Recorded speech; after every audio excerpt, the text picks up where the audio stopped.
Hello! We say hi. This is the mascot of CMA Home Studio here. Excuse us, please. Today I want to talk a little bit about fipple flutes that I've been making.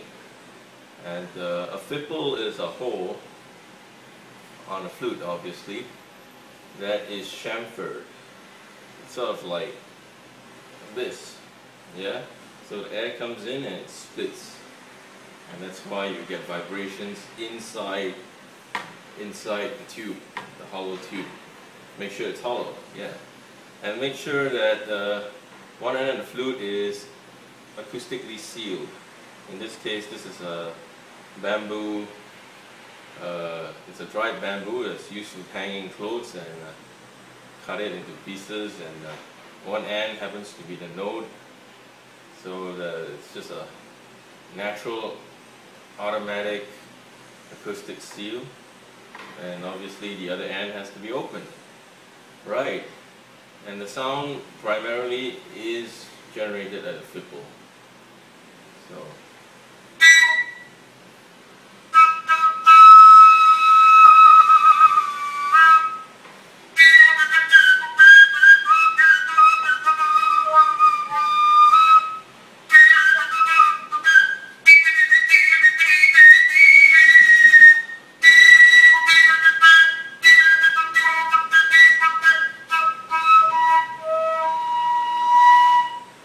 might be wondering, there's no holes on this flute, and yet there seems to be a scale. Well, that's the overtone scale, right? It's a scale made up of overtones.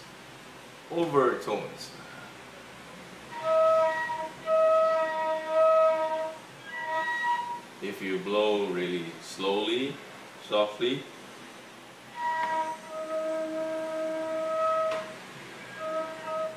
that lowest note is the fundamental, and if you blow harder, that's called overblowing. All the higher overtones are produced.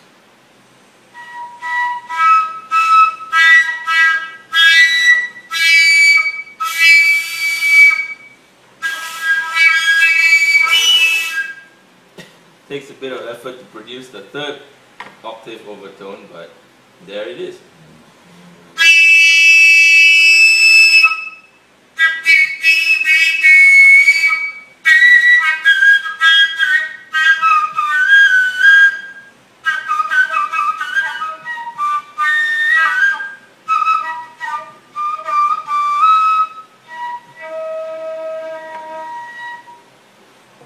And you can go crazy with this, but know something, the longer the flute, the lower the note, because the vibrating column is longer, so the waves are longer, yeah.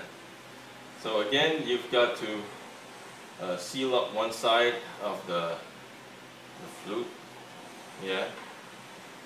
This was a kind of a mistake, but you know, just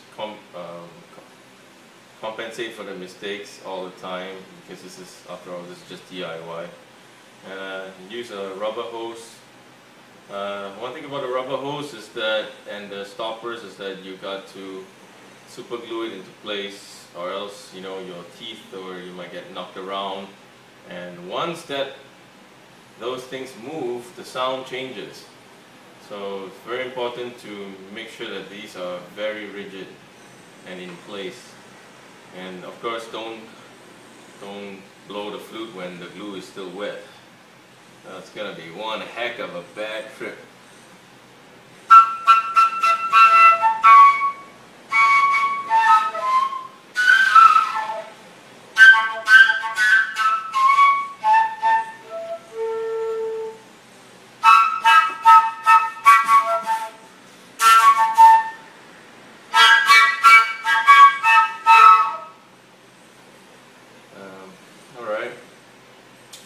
No hole flute, an overtone flute, sometimes it's called a konkowka, originating from Eastern Europe. Alright, and of course instructions from Bing Bang Bong really helped to speed up this process. Here again is the fipple. It's a little bit too big, so I had to compensate it by making it longer. And what you can't see is the wooden dowel or the wooden pole that's been sawed off. And obviously this is an extremely long flute to play. See, I can't reach those holes over there. So ingeniously enough, you make a U-turn. You make a sort of 180-degree turn for the air to go.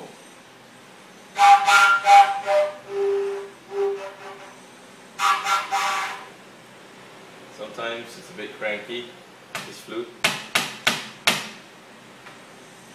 Again, make sure everything is acoustically sealed first. It tends to get banged around when it's in storage. And let's see what this can do. My face was a bit chopped off in the previous video. Anyway, here it is again, the Kafka. It's a long overtone flute with 3 holes. And here you can see the U-turn that I was talking about. The air does this U-turn and activates and then splits on the fipple.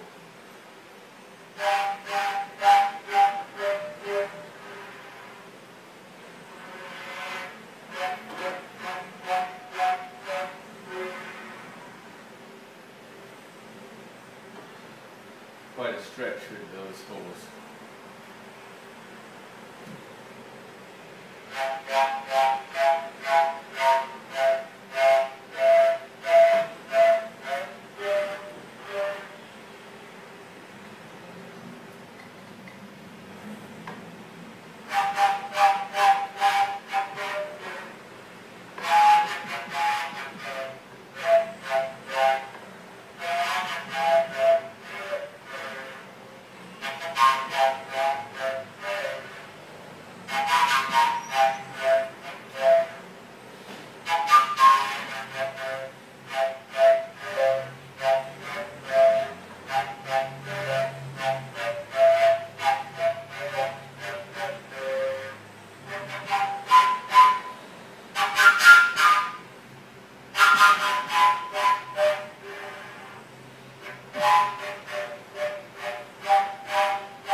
Okay, take care, cheers.